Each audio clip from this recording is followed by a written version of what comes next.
Welcome to IBTV. Adilabad లో ఏడీఎస్యు విద్యార్థి పోరుబాట యాత్ర సందర్భంగా వసతి గృహాల దయనీయ పరిస్థితిని వెలుగు చూసింది. ఎస్సీ, ఎస్టీ, బీసీ హాస్టల్ శిథిలావస్థలో ఉండి విద్యార్థులు ఇబ్బందులు పడుతున్నారు.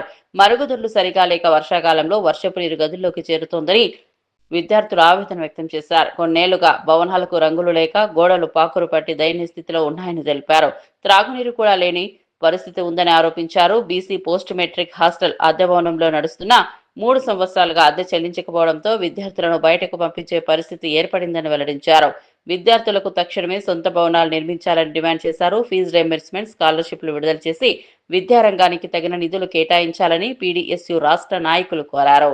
పీడీఎస్యు విద్యార్థి సంఘం ఆధ్వర్యంలో ఆదిలాబాద్ జిల్లా కేంద్రంలోని పిఎంహెచ్ గర్ల్స్ హాస్టల్లో విద్యార్థుల సమస్యలపైన విద్యార్థి పోరుబాట రాష్ట్ర కమిటీ పిలుపులో భాగంగా ఈరోజు నిర్వహించడం జరిగింది.